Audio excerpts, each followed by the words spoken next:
And that, class, is why you should never, ever attempt to pet a Terran dog without explicit permission. Professor Zilks's gelatinous form quivered with emphasis, his 7 eye stalks swiveling to survey the classroom of alien younglings.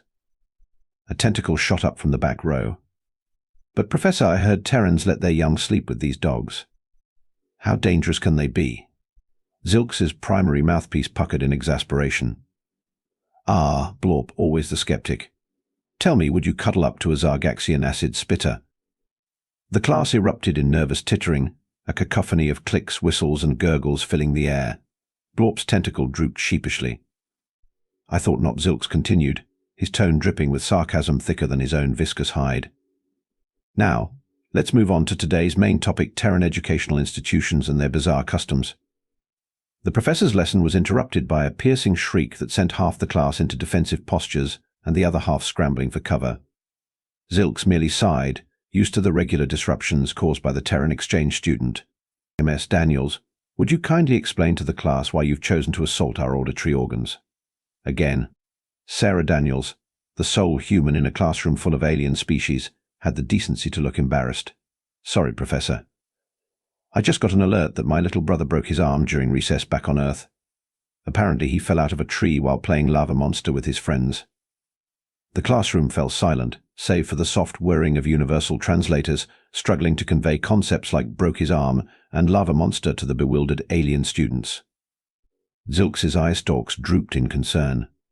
Great Galactic Council, is he all right? Should you return to your homeworld immediately? Sarah waved off the concern with a laugh. Oh, he's fine. It's just a green stick fracture. He'll be back to climbing trees and wrestling his friends in no time. The professor's gelatinous form rippled in confusion. I'm sorry, did you say wrestling his friends? As in, engaging in physical combat? For entertainment? Well, yes, Sarah shrugged. It's just roughhousing. All kids do it. A collective gasp echoed through the classroom. Blorp's tentacles coiled tightly around his desk, while a Cynthian student in the front row began to emit a high-pitched keening noise. Zilk struggled to maintain his composure. Ms. Daniels, perhaps you could enlighten us about these activities that Terran younglings engage in during their recreational periods. Sarah's eyes lit up. Oh, you mean recess? Sure.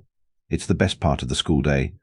We get to run around, play games, and blow off steam between classes. And these games, Zilks probed cautiously, they involve falling from great heights and engaging in physical altercations. Sometimes Sarah grinned. There's tag, where you chase each other around trying to touch someone and make them it. Or capture the flag, where 2 teams try to steal each other's flag while defending their own territory. Oh, and dodgeball. That's where you throw balls at each other and try to avoid getting hit. The Cynthian student fainted, slumping onto her desk with a soft thud. Zilks's primary mouthpiece gaped open in horror. You throw projectiles at each other? Intentionally? Yeah, it's fun, Sarah enthused. Builds reflexes, you know. And then there's the playground equipment. Swings, slides, monkey bars. Monkey. Bars, Blorp ventured hesitantly. They're these metal bars high off the ground that you hang from and swing across using just your arms, Sarah explained. Great for building up a body strength. The class erupted into chaos. Several students began emitting distress pheromones, while others huddled together in small groups, whispering frantically. Zilks raised his appendages, trying to calm the class. Students, please. Remember your xenobiology training. Terrans are unique in their physical resilience. What seems dangerous to us is merely recreation for them. A timid voice piped up from the middle of the classroom. It belonged to Zix 427, a bioluminescent, plant-based lifeform. Professor, is it true that Terrans engage in these activities to prepare for war? Sarah burst out laughing. War? No way. It's just for fun and exercise. Zilks's eye stalk swiveled towards her skeptically. Miss Daniels, surely you must see how these games mirror combat scenarios. Projectile avoidance, territorial conquest, pursuit and evasion tactics. Sarah's laughter died away as realization dawned. Ha! I never thought about it like that. I guess some of our games do kind of simulate battle strategies. The class fell into an uneasy silence, broken only by the soft whimpers of the more sensitive species. Zilks cleared his throat equivalent. Well, class, it seems we've stumbled upon an important cultural insight. What we perceive as dangerous combat training is, to Terrans, a normal and enjoyable part of childhood development. Sarah raised her hand. Professor, if you don't mind me asking, what do young aliens do during their free time at school? Zilks blinked his multiple eyes in surprise. Why, they engage in quiet contemplation, of course, or participate in harmonious group singing. The more athletically inclined might engage in non-contact levitation sports. It was Sarah's turn to look bewildered. That's it? No running around? No climbing? No competitive games? Absolutely not, Zilks exclaimed. The very idea of encouraging younglings to engage in potentially injurious activities is, well, it's simply not done. Sarah slumped in her seat, a wistful expression crossing her face. Man, that sounds boring. No wonder you guys are always so surprised by how tough humans are. Blorp's tentacles shot up again. MS Daniels, if these recess activities are so important to Terran development, how do you manage here at the Galactic Academy without them? Sarah grinned mischievously. Oh, I have my ways. There's an anti-grav chamber in the physics lab that makes for a great substitute for monkey bars. And you'd be surprised how much fun you can have in the botanical gardens if you're creative enough. Zilks's gelatinous form quivered with alarm. MS Daniels, please tell me you haven't been engaging in unauthorized use of academic facilities for recreational purposes. Sarah's innocent whistle fooled no one. The professor sighed deeply. I believe we may need to revisit the Terran safety protocols. In the meantime, class, let's move on to a less distressing topic. Now, who can tell me about the mating habits of the Andromedian slime molds? As Zilks turned to the holographic display, Sarah caught Blorp's eye and winked. The tentacled alien skin flushed a deeper shade of purple, a mixture of embarrassment and excitement coursing through its alien biology. Later that day, as the twin suns of Xeon 7 began to set, casting an eerie green glow across the Academy's sprawling campus, a small group of alien students gathered in a secluded corner of the botanical gardens. They huddled around Sarah, their eyes or equivalent sensory organs wide with a mixture of fear and anticipation. Okay, guys, Sarah whispered, her eyes glinting with mischief. Who's ready to learn how to play hide and seek? Blorp's tentacles wriggled with excitement. Is this the game where we conceal ourselves and attempt to avoid detection? Sarah nodded. That's right, but remember, no using your natural camouflage abilities or pheromone cloaking. That's cheating. A collective groan rose from the group, followed by the soft shimmer of several aliens reluctantly disengaging their camouflage mechanisms. Now Sarah continued. Zix 427 will be at first. They'll count to 100 while the rest of us hide. When they're done counting, they'll try to find us. The last person found becomes it for the next round. Got it. The aliens nodded, their varied appendages and sensory organs quivering with a mix of excitement and trepidation. All right, Zix, start counting. As the bioluminescent plant being began to count, its leaves glowing with each number, the rest of the group scattered. Sarah watched with amusement as her alien friends attempted to navigate the unfamiliar concept of hiding.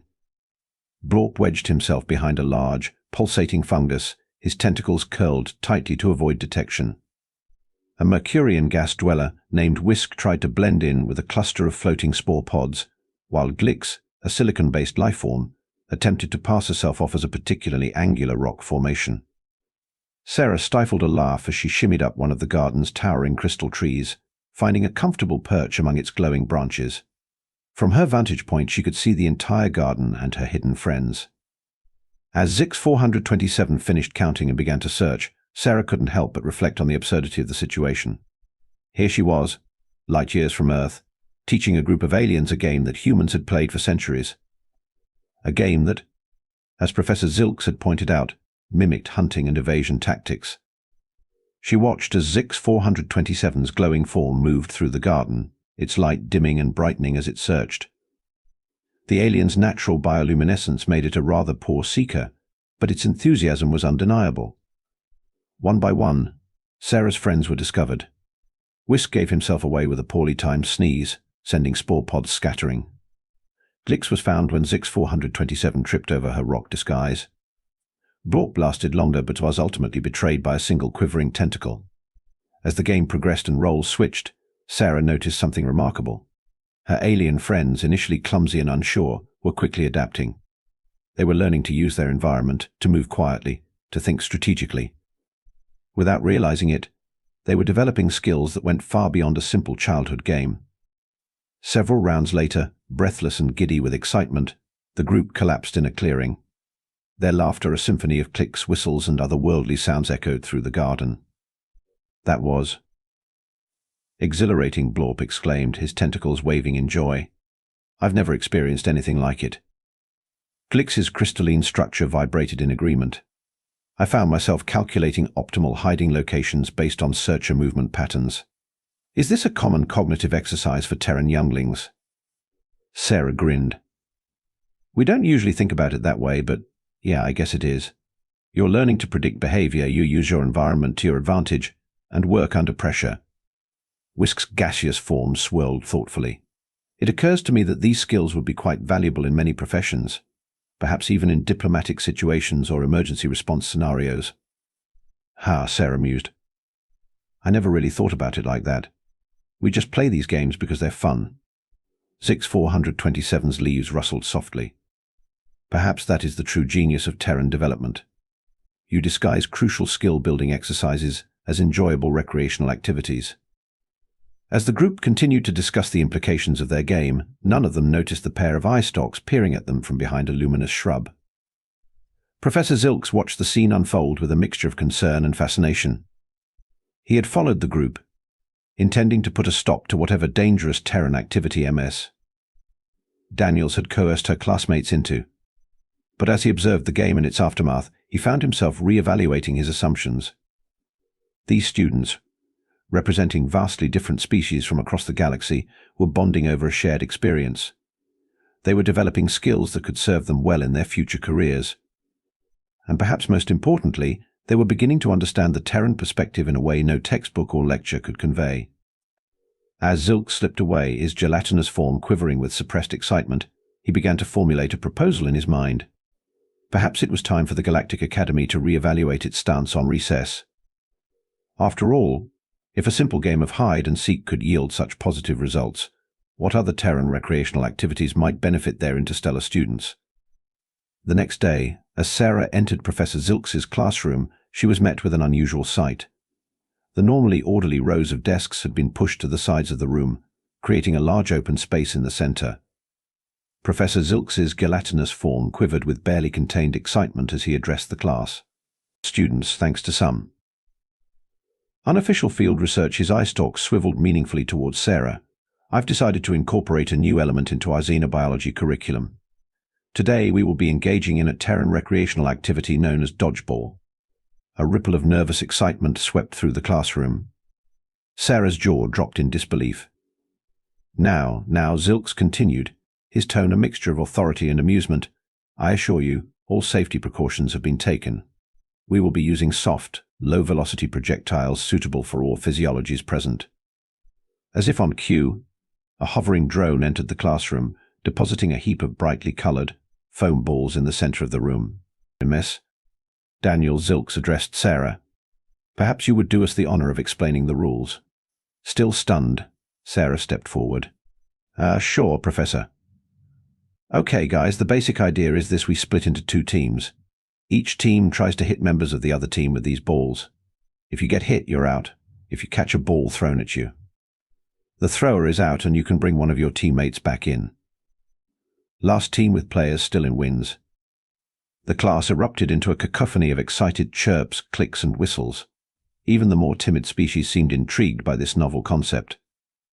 Excellent. Zilks's mouthpiece curved into what passed for a smile. Now, let's divide into teams.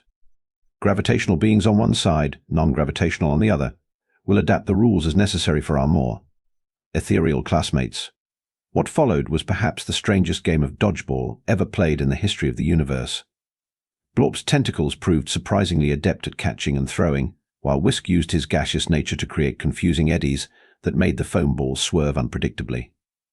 6427 turned out to be a dodgeball prodigy, using their photosynthetic abilities to create dazzling light displays that disoriented opponents. Glix, initially hesitant, discovered that her crystalline structure allowed her to deflect incoming balls with remarkable accuracy. Sarah, despite her natural human advantages, found herself genuinely challenged. These aliens, it turned out, were quick learners and not afraid to use their unique physiologies to their advantage. As the game progressed, Professor Zilks provided running commentary, pointing out how different species adapted to the challenge and drawing parallels to various xenobiological concepts they had studied. Notice how Blorp uses his tentacles to create a zone defense, much like the hunting strategies of the Venusian swamp dwellers we discussed last week, Zilks observed. And see how Whisk's gaseous form allows for rapid positional changes, reminiscent of the Jovian Storm Rider's atmospheric maneuvers. By the end of the class, the students were exhausted but exhilarated. As they filed out, chattering excitedly. By the end of the class, the students were exhausted but exhilarated. As they filed out, chattering excitedly about their newfound skills and strategies, Sarah hung back. Professor Zilks, she approached the gelatinous alien, her voice a mix of amusement and curiosity. I have to ask, what made you change your mind about Terran games? Zilks's eye stalk swiveled to focus on her, his mouthpiece quirking in what Sarah had come to recognize as a smile. Let's just say, MS Daniels, that I've learned to appreciate the educational value of your species' recreational activities. Sarah raised an eyebrow. You saw us in the botanical gardens, didn't you? I neither confirm nor deny any unauthorized surveillance, Zilks replied, his tone dripping with sarcasm. However, I will say that observing diverse species cooperate in a non-academic setting was illuminating. Sarah couldn't help but laugh. Well, whatever the reason, that was the most fun xenobiology class I've ever had. Though I have to admit, I never thought I'd see the day when a Mercurian gas dweller would nail me with a dodgeball. Indeed, Zilks agreed, his form rippling with amusement. It seems that when it comes to adapting to new challenges, your classmates are quick studies.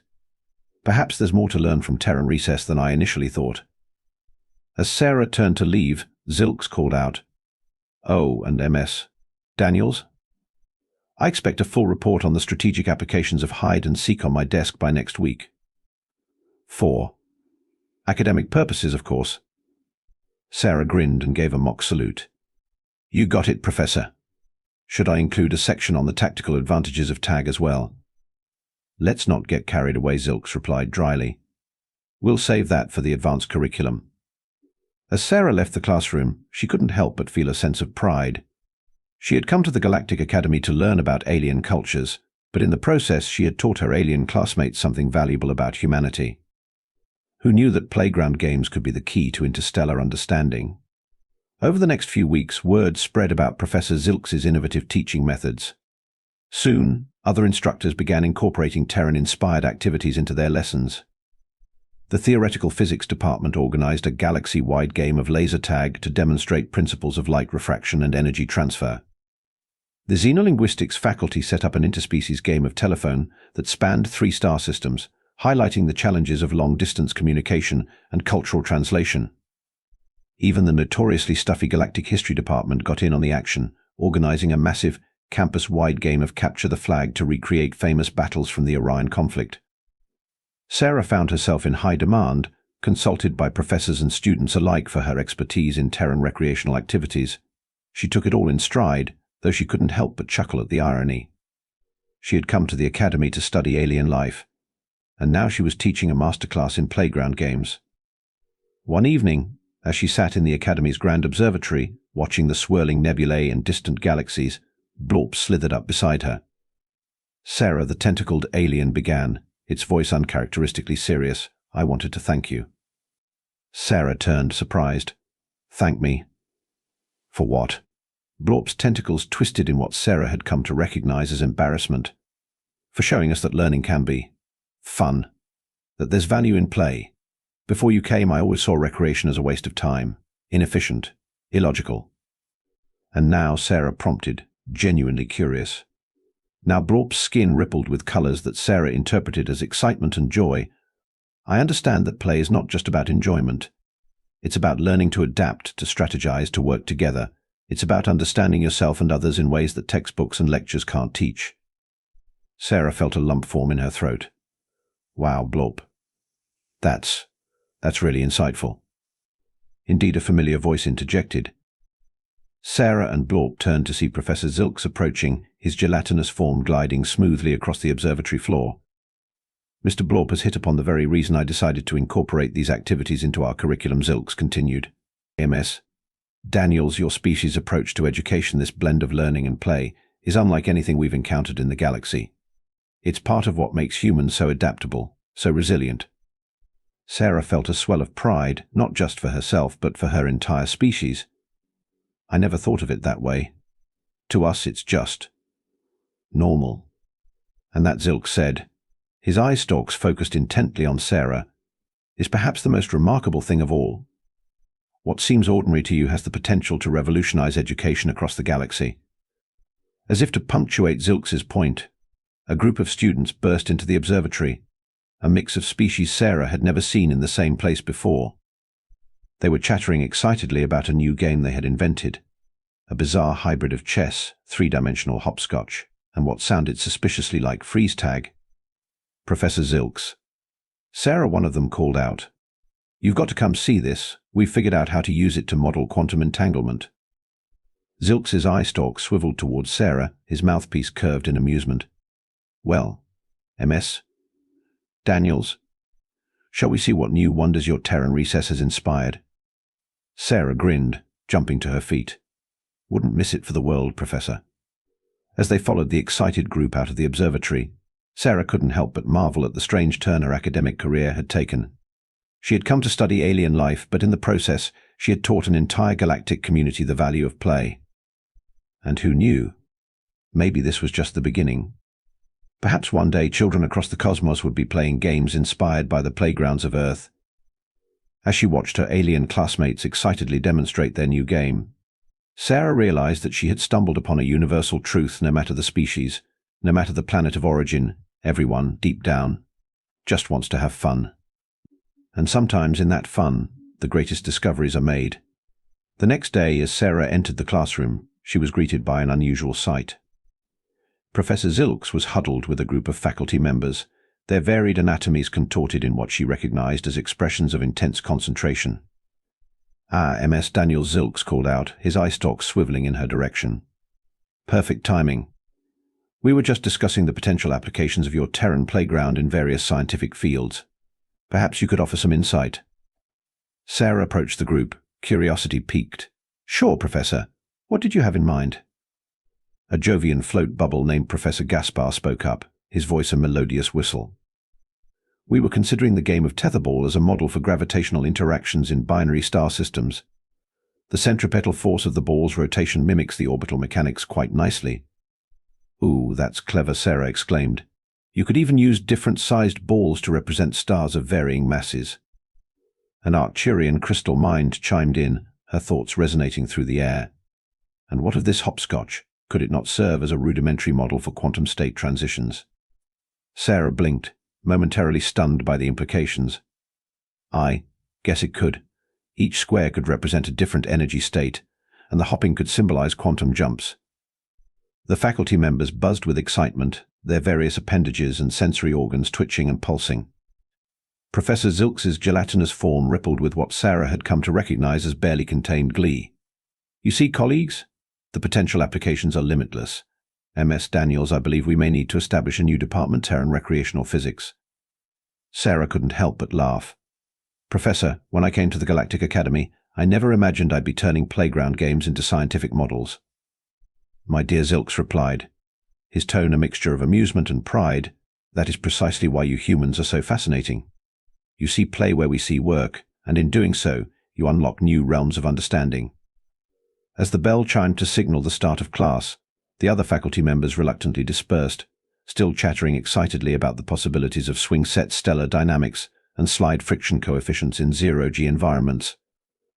Zilks turned to address the class, his eye stalks sweeping across the room. "Students, today we embark on a bold new frontier of xenobiology. We will be exploring the concept of tag as a model for predator-prey interactions in various ecosystems." A ripple of excitement passed through the classroom.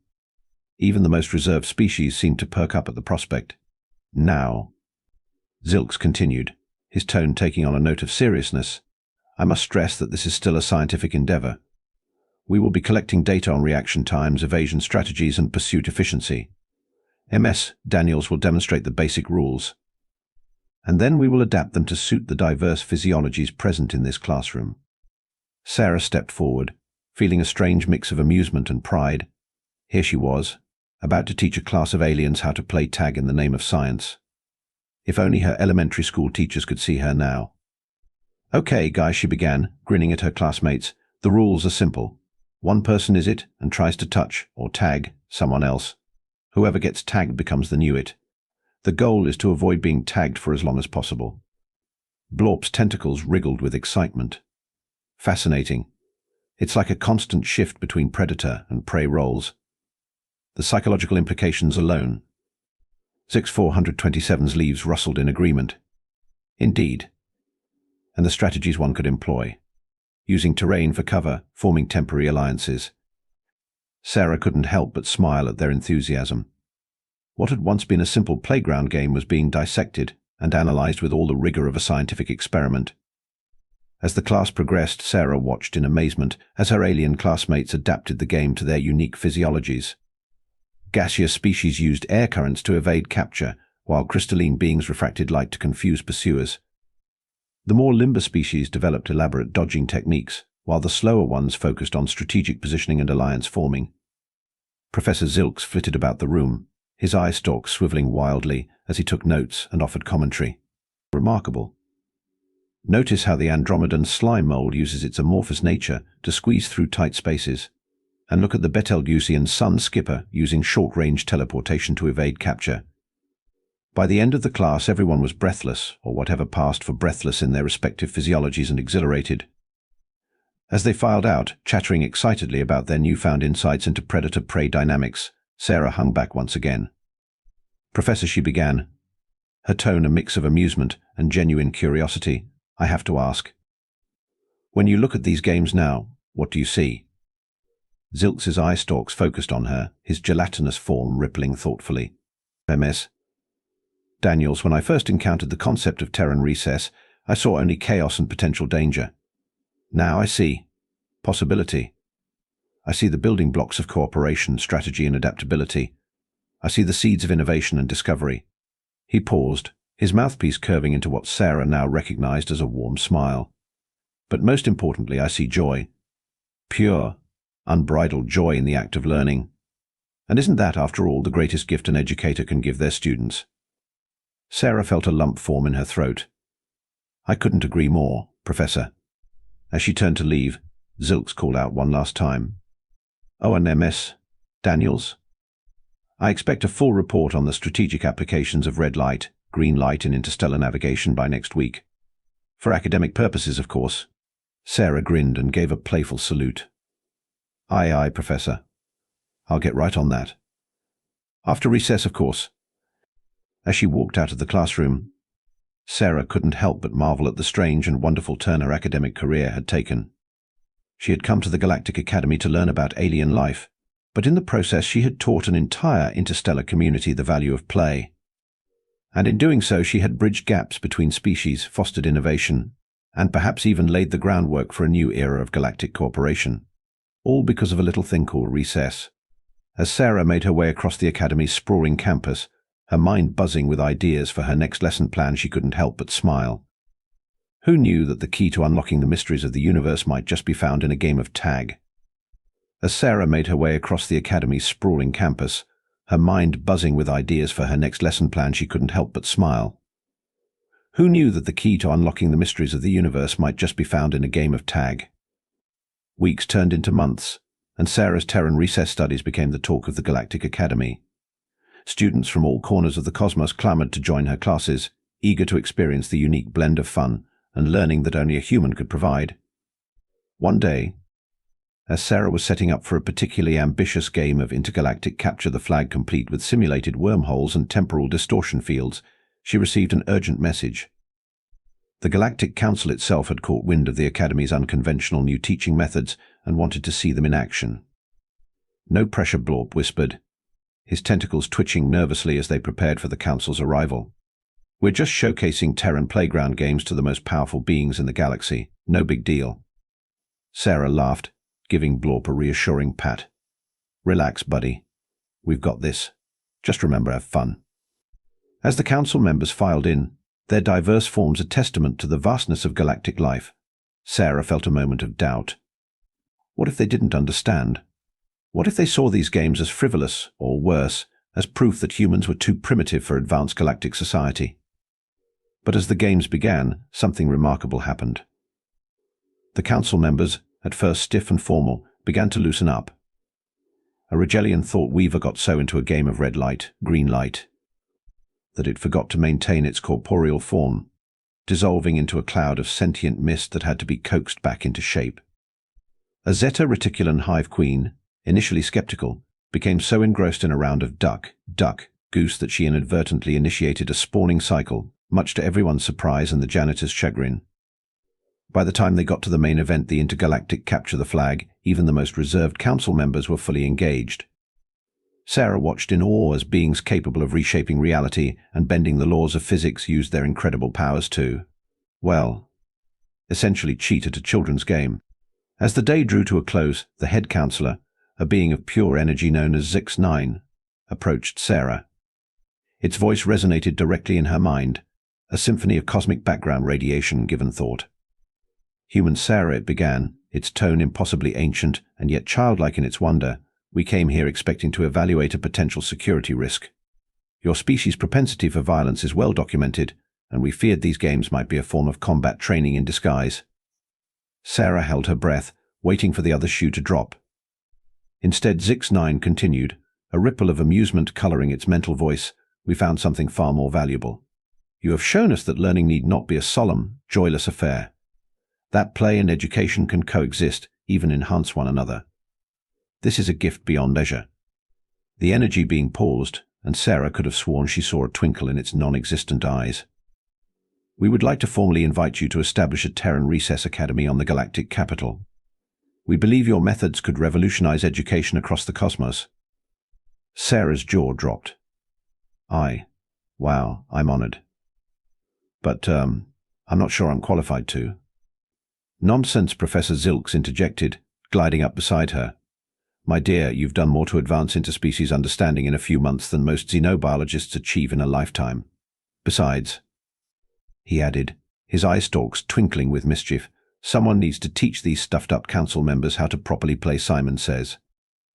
And so, as the twin sons of Xenon 7 set on another day at the Galactic Academy, Sarah found herself facing a future she never could have imagined. She had come to this alien world to learn, only to find that she had something invaluable to teach. As she looked out at the star-studded sky, a grin spread across her face.